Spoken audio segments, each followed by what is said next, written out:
اللهم صل على سيدنا محمد وعلى آل سيدنا محمد. أعوذ بالله من الشيطان الرجيم. بسم الله الرحمن الرحيم. الحمد لله رب العالمين، والصلاة والسلام على سيد المرسلين وعلى آله وصحبه أجمعين. رب اشرح لي صدري ويسر لي أمري واحلل عقدة من لساني يفقهوا قولي. سبحانك لا علم لنا إلا ما علمتنا إنك أنت العليم الحكيم. ولا حول ولا قوة إلا بالله العلي العظيم. Kitab Penawar Bagi Hati, muka surat 56. Kita baca semula hak di baris yang keempat daripada bawah. Surat 56 baris yang keempat daripada bawah. Qala al-muallifu rahimahullahu ta'ala wa nafa'ana bi'ulumihi amin. Maka sayugia sepatutnya bagi yang berakal, berakal yang salim, berakal yang sempurna, yang sejahtera, bahawa adalah ujub yang berakal tadi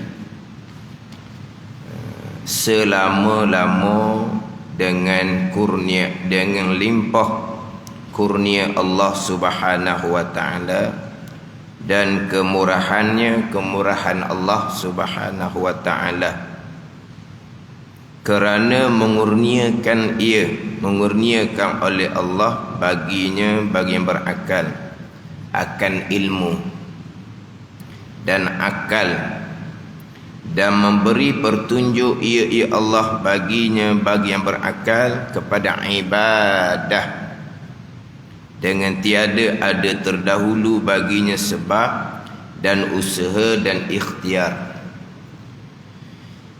dan menegah Allah Subhanahu wa ta'ala, dan menegah Allah Subhanahu wa ta'ala. Allah tidak mengurniakan akan setengah manusia, menegah daripada ilmu dan akal dan pertunjuk, semata-mata keadilannya, keadilan Allah Subhanahu wa ta'ala. Ini sambungan pembicaraan berkaitan dengan macam mana untuk mengatasi sifat kecelaan, iaitu ujub. Ujub ni diterjemah dengan perasan. Ujub ni berasa lebih diri, anggap diri lebih, anggap diri tinggi, anggap diri hebat. Itu ujub. Yang mana ujub adalah sifat kecelaan, sifat hati yang dicela pada syarak, sifat hati yang diharamkan pada syarak. Bukan setakat ujub sifat hati yang dicela, yang diharamkan pada syarak, bahkan sifat ujub ini akan membatalkan pahala amal ibadah yang kita lakukan. Ujub ini anggap diri lebih, diri hebat, diri tinggi, serta lupa hak lebih, hak hebat, hak tinggi itu kesemuanya datang daripada Allah Subhanahu wa ta'ala. Kalau hanya hati beranggapan ada kelebihan, ada satu-satu perkara pada diri itu dianggapkan sebagai lebih, dianggapkan sebagai tinggi, tetapi tidak lupa apa yang perkara yang dianggap lebih itu datang daripada Allah, itu tidak panggil ujub. Kita anggap apa yang ada pada diri kita tu lebih tinggi, hebat, tetapi tidak lupa ianya datang daripada Allah, maka tidak dipanggilkan ujub. Ujub ini dia bilang diri lebih, bilang diri itu hebat, serta lupa apa yang dianggap lebih, apa yang dianggap lebat dan hebat tu datang daripada Allah, baru dipanggil ujub. Kalau semata-mata setakat hanya bilang lebih hebat, tetapi tidak lupa itu semua datang daripada Allah, dia tidak panggil ujub. Kemudian ujub ini hanya membilang lebih hebat seorang diri, lebih hebat daripada orang lain, naik setangga lagi, itu dipanggil takabur. Itu dipanggil takabur. Ujub ini bilang diri lebih, bilang diri hebat, setakat diri, tak banding dengan siapa-siapa, tak lakoh siapa-siapa. Tapi kalau anggap diri lebih daripada orang lain, hebat daripada orang lain, itu dia panggil takabur. Itu dosa besar. Takabur kita maklum sifat iblis, sifat Azazil, yang mana iblis Azazil ni sombong. Satu kali sahaja diperintah sujud tunduk hormat kepada Nabi Adam AS, iblis Azazil yang sombong ini enggan. Tapi kita anak cucu Nabi Adam AS ini sentiasa sujud kepada Allah Subhanahu wa taala. Tiap-tiap rakaat 2 kali sujud kepada Allah Subhanahu wa taala, tetapi jangan sesekali sujud kepada Allah serta bawa sifat Azazil, sifat iblis yang enggan sujud walaupun hanya sekali. Kita sujud 2 kali pada tiap-tiap rakaat sembahyang, iblis akan menangis. Sebab apa? Sebab sombongnya iblis 1 kali sahaja sujud. Itu pun khilaf ulama.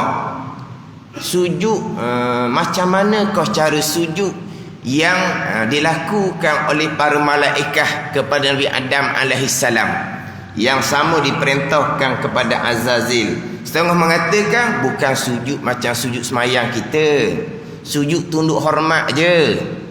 Ada setengah mengatakan sujud macam kita sujud dalam sembahyang lah, tapi hanya sekali. Tapi kita anak Adam ni tiap-tiap rakaat sujud 2 kali, iblis akan menangis.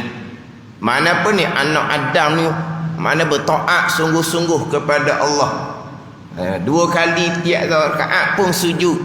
Tetapi kalau kita anak Adam sujud 2 kali pada tiap-tiap rakaat, tetapi kita bawa ke dalam sembahyang kita sifat Azazil, sifat iblis, iblis bukan menangis, iblis akan ketawa, iblis akan tepuk tangan. Hebat anak Adam ni, sujud 2 kali. Tak apa.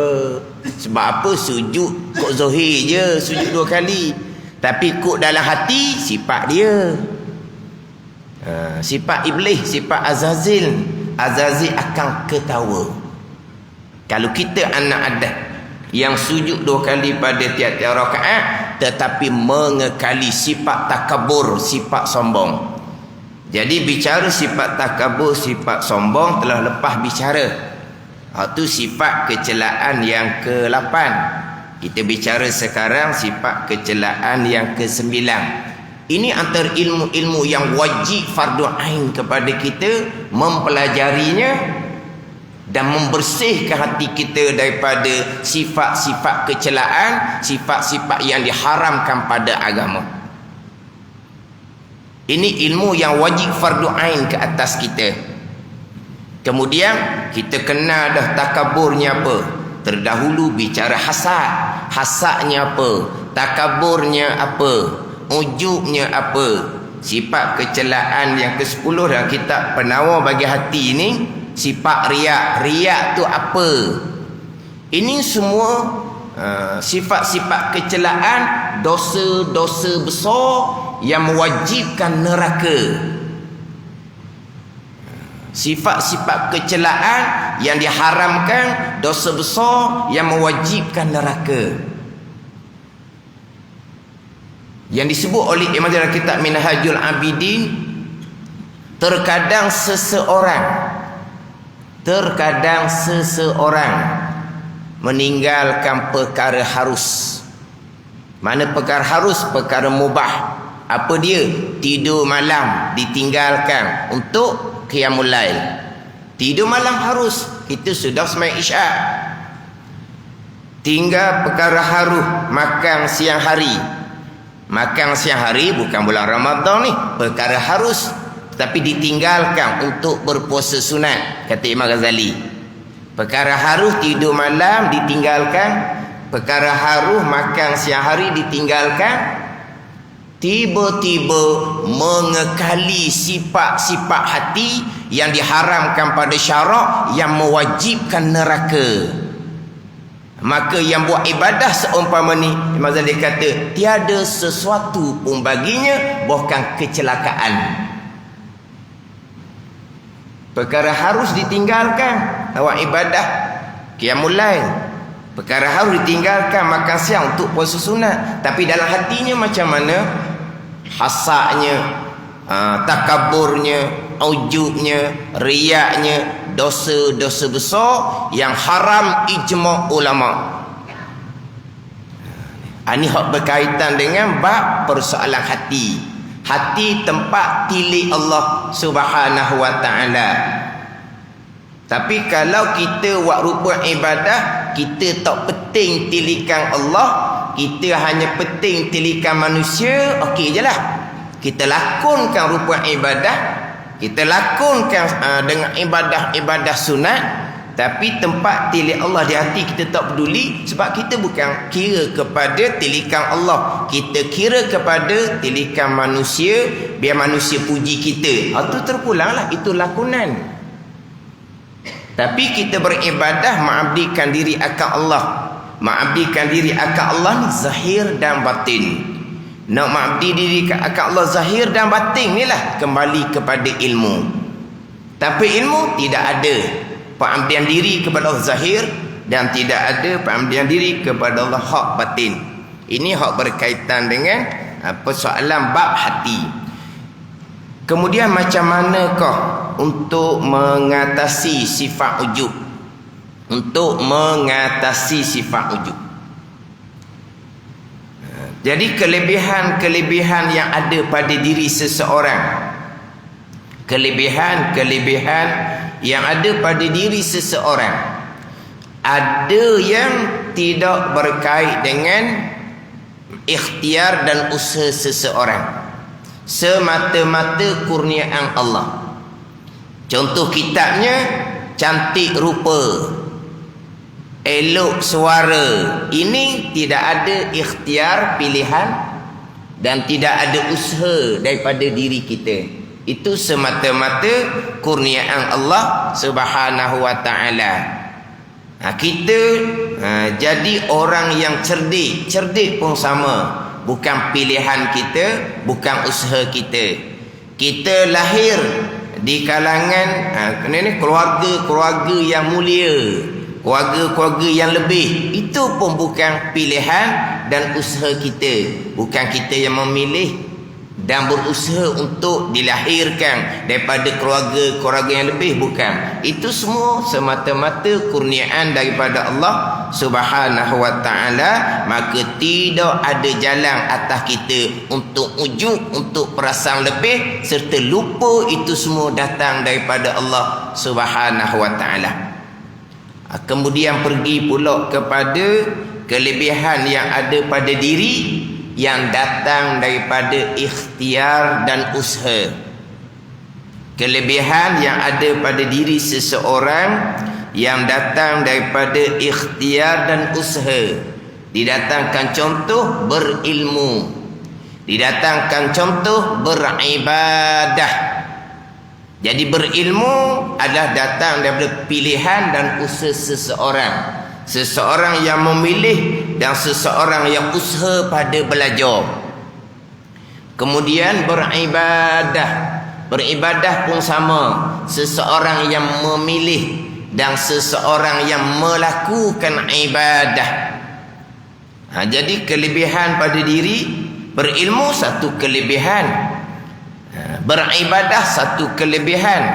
Hak ni datang daripada ikhtiar dan usaha seseorang.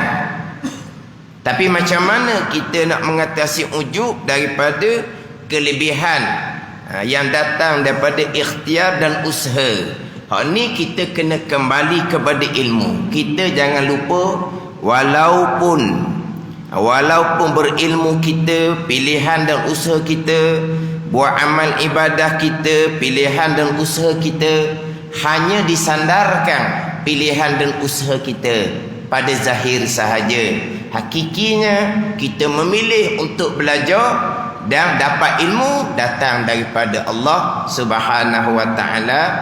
Kita memilih dan berusaha untuk beramal ibadah pun datang daripada Allah Subhanahu wa taala. Itu balik kepada akidah kita, balik kepada rukun iman yang keenam. Balik kepada rukun iman yang keenam, sekalian perkara baik dan jahat, qada dan qadar Allah Subhanahu wa taala. Jadi berilmu kita memilih untuk belajar qada qadar Allah. Kita berusaha belajar qada qadar Allah. Pandailah kitanya, dan ni berilmulah kitanya qada dan qadar Allah Subhanahu wa taala. Jadi dari segi hakiki sebenar-benar sama sahaja antara kelebihan cantik rupa, kelebihan elok suara, dengan kelebihan berilmu, dengan kelebihan beramal ibadah, hakikinya sama. Itu semua datang daripada Allah Subhanahu wa taala, cuma disandarkan berilmu, beramal kepada ikhtiar, pilihan, usaha, perbuatan hamba masing-masing hanya pada zahir sahaja. Hakikinya sama. Balik kepada rukun iman yang keenam, hakiki sebenar-benarnya sama. Kesemuanya adalah datang daripada perbuatan Allah Subhanahu wa taala. Allah lah khaliqu kulli syai'. Allah lah yang menjadikan sekalian perkara. Hati kita memilih untuk belajar, Allah yang buat. Kita pun gerak diam belajar, Allah yang buat. Berilmulah kitanya, Allah yang buat. Memilih hati kita untuk beribadah, Allah yang buat. Gerak diam kita untuk beribadah, Allah yang buat. Itu keesaan pada perbuatan. Mentauhidkan Allah pada perbuatan. Jangan sesekali mensyirikkan Allah pada perbuatan. Kita ni malam nisfu Sya'ban. Malam nisfu Sya'ban, antara kelebihannya Allah Ta'ala akan mengampuni dosa, melainkan orang yang mensyirikkan Allah Subhanahu wa ta'ala dan orang yang bermusuhan. Orang yang mensyirikkan Allah Subhanahu wa ta'ala tidak akan dapat keampunan Allah sama sekali. Kita jangan ingat malam Sya'ban, sembahyang itulah sebesar-besar keampunan daripada Allah. Sebab itu tiang agama, sembahyang itu sebesar-besar keampunan daripada Allah. InsyaAllah kita akan menempuhi bulan keampunan. Kita akan menempuhi bulan keampunan, bulan Ramadan, bulan keampunan. Tetapi orang yang mensyirikkan Allah sama sekali tidak akan dapat keampunan daripada Allah Subhanahu wa ta'ala. Mensyirikkan Allah dengan makna menduakan Allah. Sembah Tuhan 2-3 orang Islam tak ada. Mentauhidkan Allah pada zat itu pasti.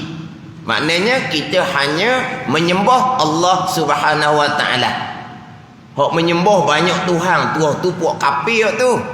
Itu orang Islam pasti mengesakan mentauhidkan Allah pada zat, mengesa mentauhidkan Allah pada sifat, mengesa mentauhidkan Allah pada perbuatan. Apa makna? Ini balik pada rukun iman yang keenam. Kesemua yang berlaku adalah qada dan qadar Allah, sama ada perkara baik ataupun perkara jahat.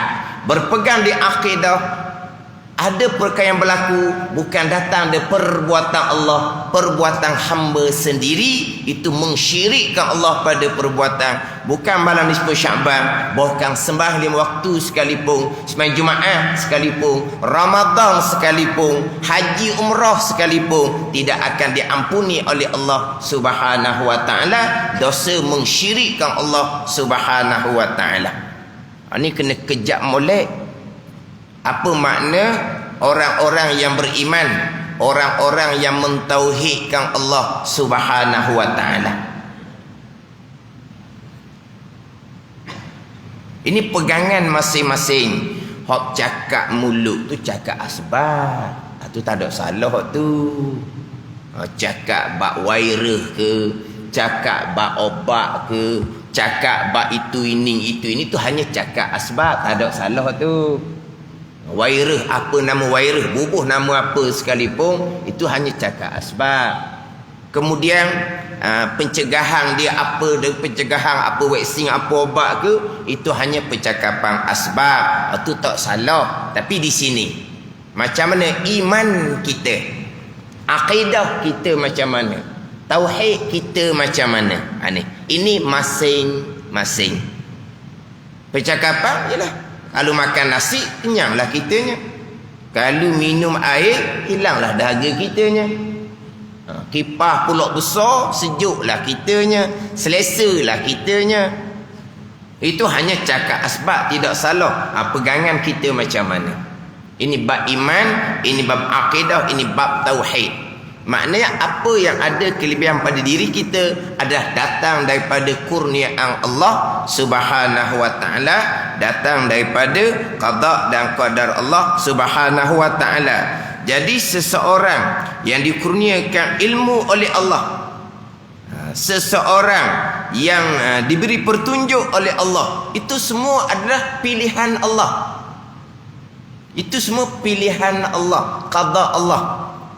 Allah nak menentukan seseorang memilih untuk belajar, kemudian belajar, kemudian mengetahui, itu semua adalah kurniaan pilihan daripada Allah.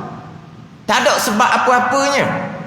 Itu hanya kehendak Allah. Allah memilih kebaikan kepada seseorang, Allah beri pula petunjuk kepada ibadah.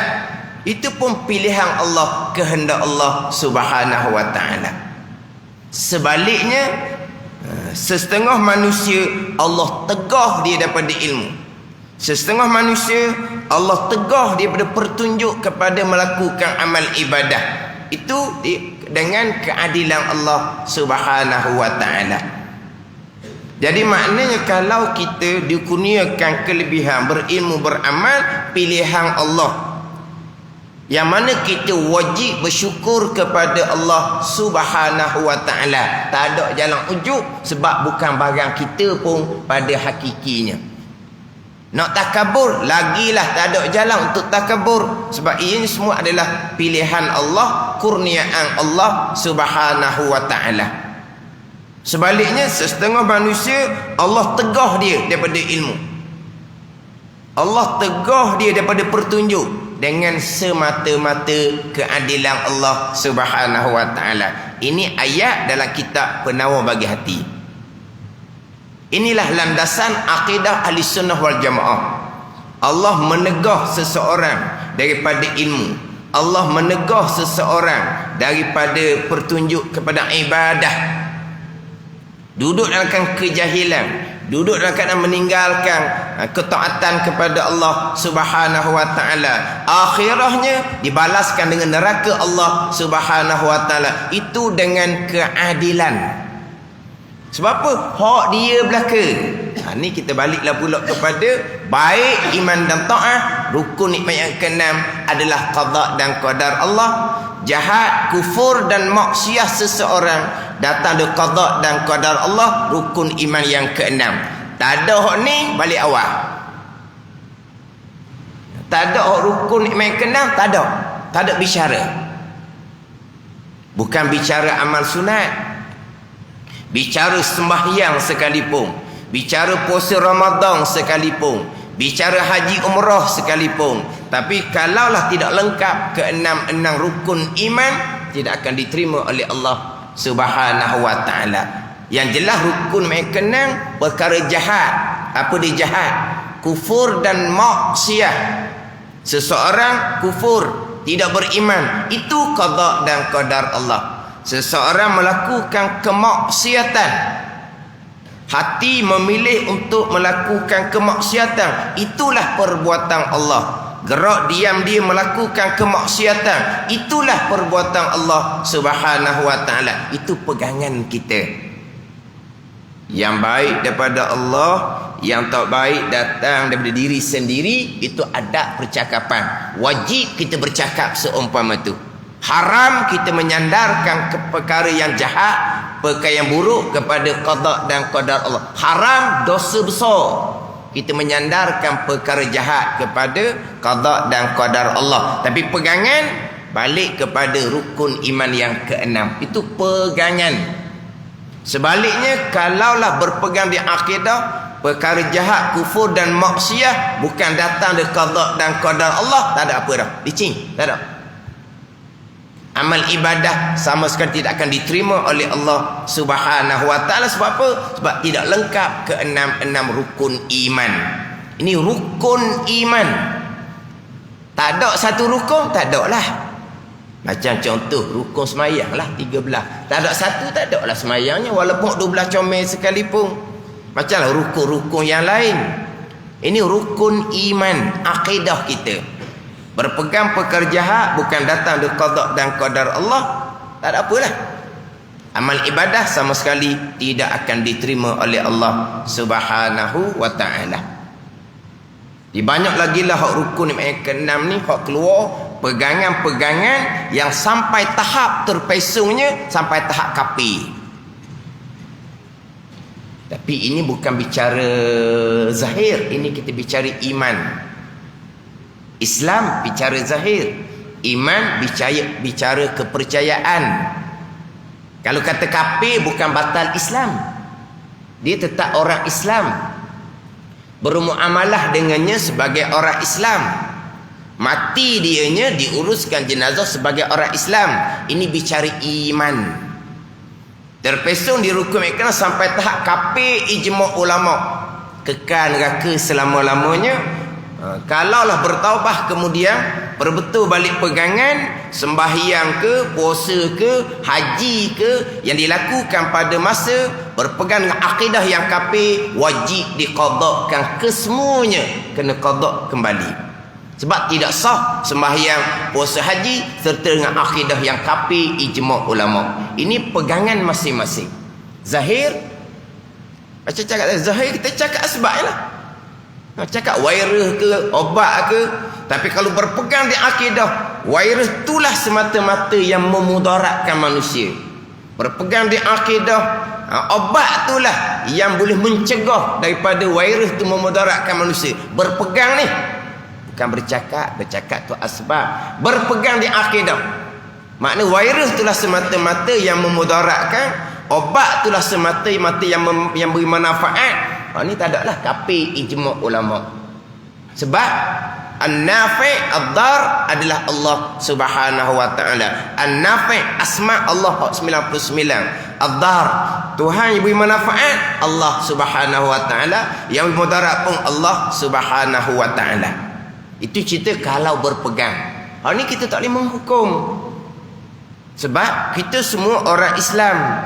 Apabila bercakap menyandarkan kepada asbab, kita hanya letak itu cakapan zahir, bukan pegangan. Yang kita tahu mahu pula, hak ni hak pegangan masing-masing. Maknanya terpesong dalam bab rukun mekanan ni ada kafir ijma' ulama, dan ada yang dosa besar pasti lagi mubtadi', amal ibadah walaupun tidak wajib diqadakan kembali, sama sekali tidak akan diterima oleh Allah Subhanahu wa taala.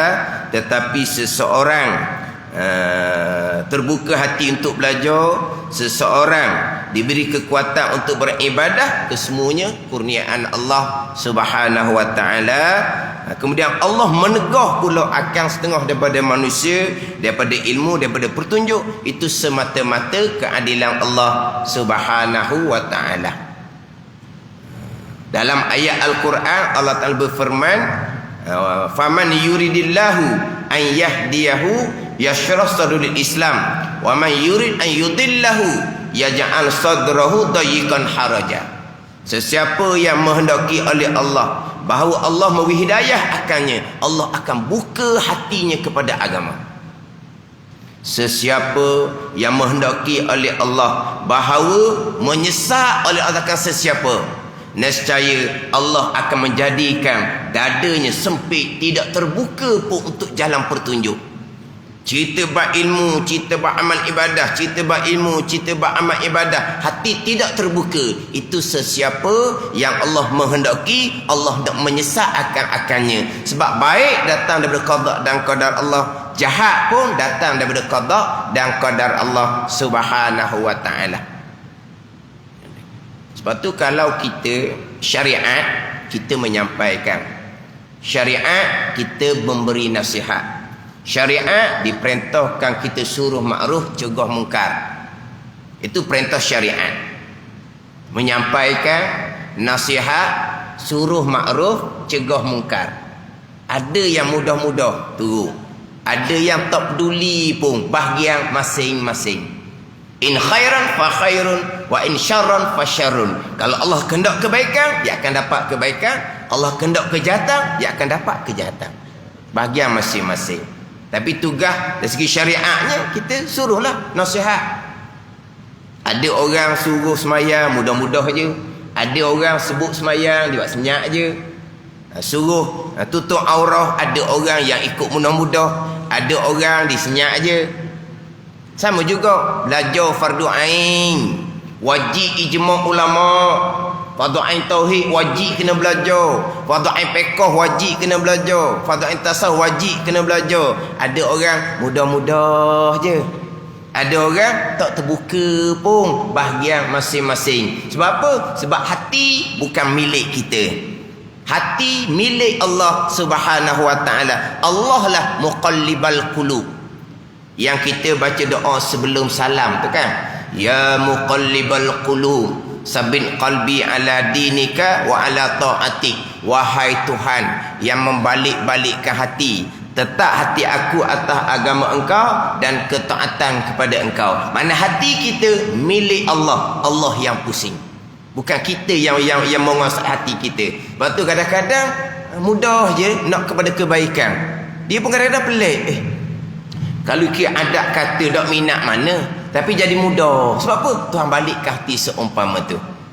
Ada orang ni sepatutnya mudah, tapi payah je. Abang kata apa? Biu je. Kerah pedas je. Awak tak tahu je. Mana kalau kita cakap kapung kau, cakap gajah rimau pun awak tak reti, awak dek je. Awak dek tau. Awak dek je. Ataupun panggil apa? Awak duno je. Wajib belajar tu ilmu tauhid, ilmu fiqh, ilmu tasawuf. Kita ilmu dunia boleh belajar belah-belah tahun, akhirnya ilmu dunia buang, tak ada dah. Ke macam mana orang pesting orang tak kerja dah, ilmu dunia dibaca semula ke? Buku-buku SPM ke apa tu baca semula, mutlaah buang habis dah, tak ada dah. Hidup atas dunia lagi ni, tapi ilmu dunia buang dah. Tapi belajar lama mana?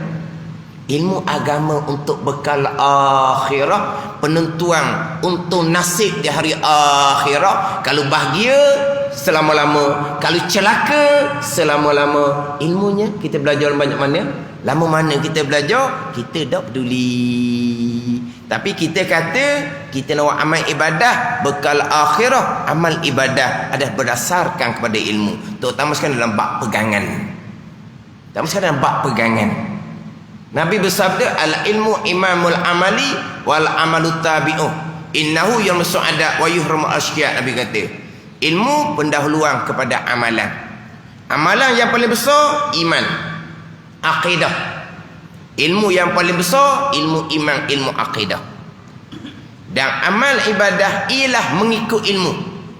Nabi kata, amal ibadah ialah mengikut ilmu. Bukan kita buat dengan rasa selesa, rasa okey, rasa boleh barangkali. Bukan. Amal ibadah bukan ikut rasa nafsu kita. Nabi kata wal amalu tabi'uh. Amal kita, pegangan kita ikut ilmu, sembahyang kita ikut ilmu, bukan adat, bukan tradisi.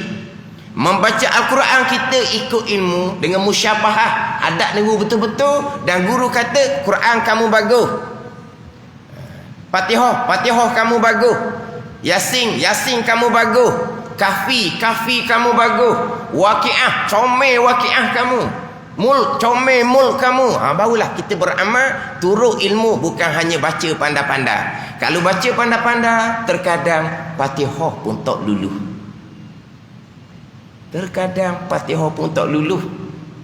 Ini saya tidak pernah menepuhi, tapi ada seorang ustaz, dia perbetulkan bacaan Fatihah.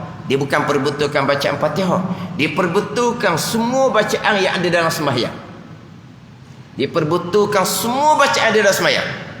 Daripada takbir disuruh baca, daripada doa iftitah disuruh baca satu-satu dengan Fatihahnya, dengan tasbih dalam rokoknya, dengan bacaan dalam iktidalnya, disuruh baca belakang sampai ke tasyahud, sampai ke salam. Hak disuruh baca ni bukan budak-budak, orang tua-tua belakang dah. Bacaan sunat tu sama telah lah. Nak cari hak comel kok, gelak gambar lah. Tapi tak apalah, bacaan sunat tidak membatalkan sembahyang. Tapi pergi kepada bacaan Fatihah, pergi kepada bacaan tasyahud akhir rukun qauli, mengiling kepala. Itu rukun bacaan. Fatihah rukun, tasyahud akhir rukun.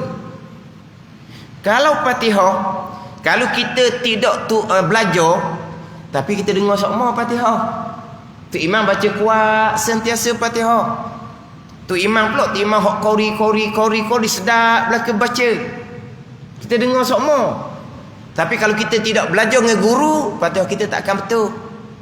Macam mana dengan tasyahud? Bila kita dengar orang baca tasyahud kuat? Bila kita dengar? Fatihah seperti kita boleh tiru. Fatihah seperti kita boleh turut, sebab tu imam baca kuat. Seperti kita boleh tiru, boleh turut sekalipun, kalau tidak musyafahah dengan guru, Fatihah pun tak betul.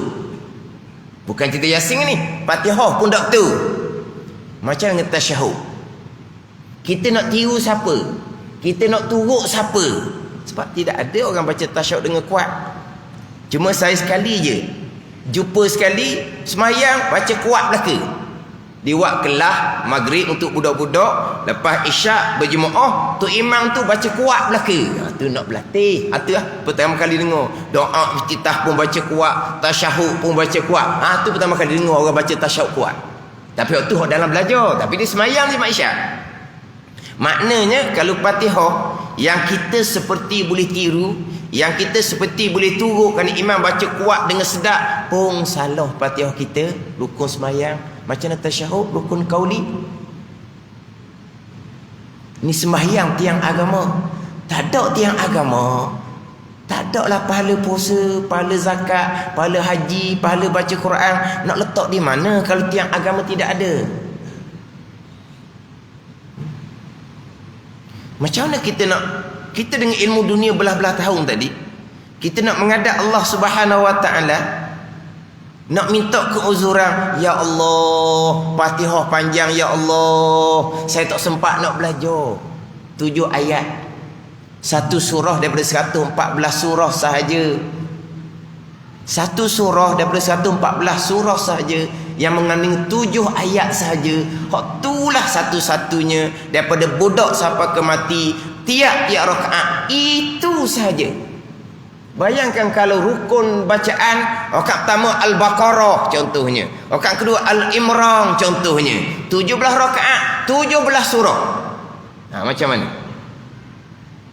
17 rakaat cuma suratul Fatihah.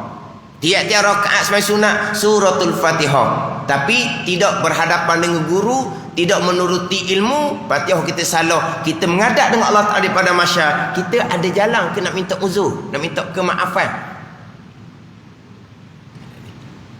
Ilmu turut amal. Wal amalu tabi'un. Tapi Nabi menyatakan bahawa akan diilhamkan ilmu, akan dikurniakan ilmu kepada mereka yang ditakdirkan pada azal, orang yang bahagia ahli syurga, dan ilmu akan diharamkan, ditegahkan daripada orang yang Tuhan takdirkan pada azal, orang yang ahli celaka. Itu semua adalah susunan Allah Subhanahu wa taala. Kalau Allah takdirkan pada azal orang ni orang yang bahagia, ahli syurga, Allah akan takdirkan jalan ilmu. Kalau orang yang Allah takdir kepada azal, orang yang celaka, ahli neraka, Allah akan tegah haram daripada ilmu. Tak terbuka hati pun nak belajar, tak terfikir pun nak belajar. Hanya fardu ain tauhid, fiqh, tasawuf sedikit sahaja. Tapi tidak terbuka hati, ditegah oleh Allah. Allah kehendak bahawa Allah menyesatkan. Ya ja'al sadahu dayiqan haraja, Allah Ta'ala akan menjadikan hatinya sempit, tidak terbuka. Sebut kata wajib macam mana pun, mengekali jahil fardu ain, dosa yang amat besar macam mana pun, pegangan salah dosa yang besar, sembahyang yang tidak menepati rukun dahsyat dosa besar. Kita nampak orang jahat, orang yang tak sembahyang, dosa besar, kita maklum. Orang sembahyang yang tidak menepati syarat dan rukun, hukumnya tak sembahyang. Sebagaimana Nabi SAW kata pada Khalid bin Rafi', irji' fasalli fa innaka lam tusalli. Kembali kamu, sembahyang kamu belum sembahyang. 3 kali Khalid bin Rafi' sembahyang. Nabi kata kamu dok sembahyang lagi. Nabi kata dok sembahyang.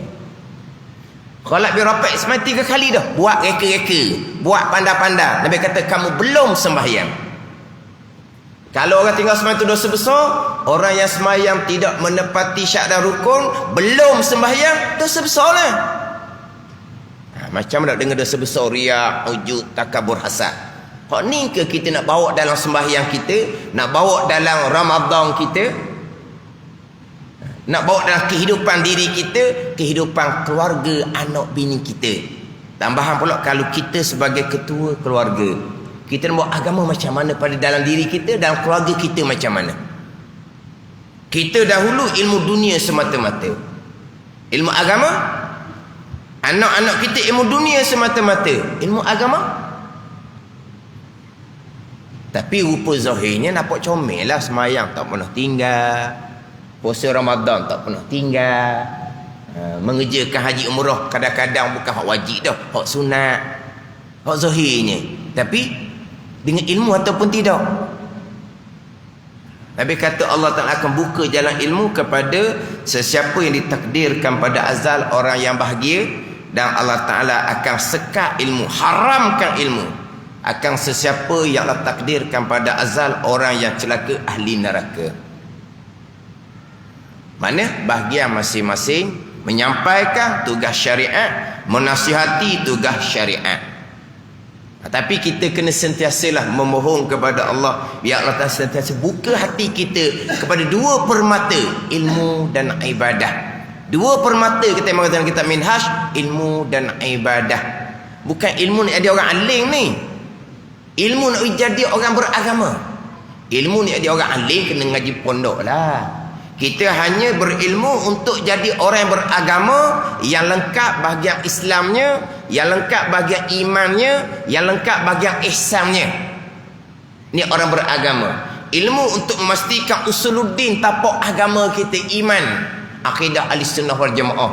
Ilmu yang untuk memastikan bahawa tiang agama kita sembahyang yang sebenar. Ilmu nak memastikan bahawa hati kita tepat pilih Allah, hati yang bersifat dengan sifat yang baik, tidak bersifat dengan sifat yang diharamkan pada syarak. Ilmu hak asas fardu ain untuk menjadikan kita ni orang yang beragama. Diri kita, keluarga kita pun sama, keluarga yang beragama. Bukan hanya buat rupa agama dengan rupa semayang saja, dengan rupa puasa saja. Baguslah nampak rupa, tapi hakikatnya macam mana, dengan ilmu ataupun tidak, terutama sekali dalam bab pegangan. Jadi kalaulah Allah Ta'ala kurniakan ilmu dan taufik pada ibadah, itu kurniaan, tidak ada jalan ujub, wajib bersyukur kepada Allah. Sebab apa? Sebab setengah daripada manusia Allah menegah akannya daripada ilmu dan petunjuk dengan keadilan Allah Subhanahu Wa Ta'ala. Sebab pegangan kita tetap dah, baik jahat telah diqadakkan daripada azal, syurga neraka seseorang telah diqadakkan oleh Allah pada azal. Baik iman dan taat Allah telah tetapkan pada azal, balasannya syurga ketetapan Allah pada azal. Kejahatan, kufur dan maksiat telah diqadakkan oleh Allah pada azal. Neraka seseorang telah diqadakkan oleh Allah pada azal. Nabi SAW bersabda, "Ma minkum illa waqad kutiba makum nar wa makum jannah." Tidak ada di kalangan kamu malaikat telah ditetapkan tempat kembali sama ada neraka ataupun syurga. Tetap dah. Maka ditanya oleh sahabat, afala nattakilu ala kitabina, adakah kami nak berserah kepada ketetapan? Dah Tuhan tetap dah. Neraka Tuhan tetap dah. Syurga Tuhan tetap dah. Dah kami ni pakai duduk nunggu gitu je lah atas ketetapan Allah. Nabi pun kata, i'malu fakullun muyassarun lima khuliqalah. Beramallah kamu dan tiap-tiap daripada kamu akan dipermudahkan bagi tempat jadikan bagi kamu. Panjang hadis itu Nabi bersabda, orang yang Tuhan takdirkan orang yang bahagia, Allah Ta'ala akan permudahkan jalan ketaatan kepada Allah. Ilmu ibadah. Orang yang ahli kecelakaan, Allah akan permudahkan jalan kecelakaan kepadanya. Jadi macam kita sekarang lah, semua tetapan daripada Allah Subhanahu Wa Ta'ala. Allah qadakkan kita macam mana di kalangan orang Islam. Allah qadakkan kita macam mana kita belajar fardu ain dan kita beramal. Perbanyakkan kesyukuran kepada Allah Subhanahu Wa Ta'ala. Kalau sebaliknya kita bab-bab wa amal tu rajin juga nampak zahir-zahirnya, tapi bab ilmu fardu ain tidak peduli, kita ubahlah, kita ubah. Kita ambil sempurna malam nisfu Syaban, nanti kita akan hadap Ramadan. Kita tiap-tiap tahun Ramadan, satu hadiah kurniaan daripada Allah kepada ummah Nabi SAW. Macam mana Ramadan perubahan kepada diri kita dan keluarga kita agama. Ramadan lepas Ramadan, Ramadan lepas Ramadan, kita masing-masing puluh-puluh tahun dah Ramadan, puluh-puluh kali dah Ramadan. Jadi macam mana? Adakah kita ni apa? Pimai tamtu apa tu? Mana sama je kita. Tidak ada perubahan. Orang ni orang yang terhalang daripada rahmat Allah, adalah orang yang celaka. Nabi kata, fa inna syaqiyya man haruma fihi rahmatullahi azza wajal. Sesungguhnya kecelakaan mereka yang ditegahkan Allah daripada Ramadan akan rahmat Allah Subhanahu Wa Ta'ala. Sebab apa? Terkadang kita Ramadan kita hanya menempuhi, bukan kita yang menunggu, bukan kita yang menanti. Sebab ke mana pun Ramadan akan mari kepada kita. Ramadan kita akan sapa di Ramadan. Kita bukan menanti Ramadan, maka kita akan menempuhi Ramadan tanpa ada persiapan. Persiapan iman macam mana, persiapan amal macam mana. Jadi akhirnya sama saja. Ramadan penuh masjid, Ramadan penuh masjid. Habis Ramadan kelas fardu ain hilang belaka. Mana apa? Pimai tamtu. Mana sama saja. Tidak ada perubahan. Dengan Ramadan gandaan pahala tidak ada perubahan. Ramadan mengampuni dosa, Ramadan mengangkat darjah, tetapi kepada siapa? Bukan pada semua orang. Tandaannya habis Ramadan, orang yang dipilih oleh Allah, dia akan ada perubahan yang besar dalam kehidupan agama dia, kehidupan agama keluarga. Tapi kalau masuk Ramadan, habis Ramadan, balik macam asal pula. Mana apa ni? Hanya kita menempuhi Ramadan sebagai adah jua. Ini kadang setengah manusia yang ditegah oleh Allah Subhanahu Wa Ta'ala diberi ilmu dan petunjuk dengan semata-mata keadilan Allah Subhanahu Wa Ta'ala. Kalau Allah kurniakan kita ilmu dan ibadah, itu adalah pilihan Allah. Kita wajib bersyukur kepada Allah Subhanahu Wa Ta'ala. Jangan sesekali kita nak ujub, nak perasan lebih dengan ilmu dan amal ibadah yang ianya adalah datang daripada Allah Subhanahu Wa Ta'ala. Hakikinya kita la haula wala quwata illa billah. Tidak ada daya upaya kita, melainkan kesemuanya datang daripada Allah Subhanahu Wa Ta'ala. Walaupun kita ahli sunnah wal jamaah, wajib berpegang di akidah. Kita ada pilihan, kita ada perbuatan, tapi hakikinya pilihan dan perbuatan kita tetap balik kepada rukun iman yang keenam, qada dan qadar Allah Subhanahu Wa Ta'ala. Dan hendaklah takut ia akan mencabut Allah Ta'ala akan segala nikmat yang tersebut daripadanya, dan boleh jadi bahawa ada pemberian itu istidraj atasnya. Nampak ni Tuhan kurniakan bagai-bagai kelebihan, tapi bukan atas jalan redha Allah. Terkadang atas jalan istidraj. Tuhan beri, akhirnya Tuhan pun balas dengan balasan yang pedih di hari akhirat dengan kelebihan yang ada pada seseorang, yang mana terkadang kelebihan itu bukan dengan redha tapi dengan istidraj daripada Allah Subhanahu wa ta'ala. Wallahu a'lam. Bismillahirrahmanirrahim. Alhamdulillahirabbil alamin. Wassalatu wassalamu ala sayyidil mursalin wa ala alihi wa sahbihi ajma'in. Allahumma ftah alaina futuhal arifin. Allahumma allimna ilma akdamin wa fahimna famas sabiqin warzuqna ruqat talibin. Allahumma zidna ilman wa alhiqna bis salihin. Wa sallallahu ala sayyidina Muhammad wa ala alihi wa sahbihi wa sallam. Walhamdulillahi rabbil alamin.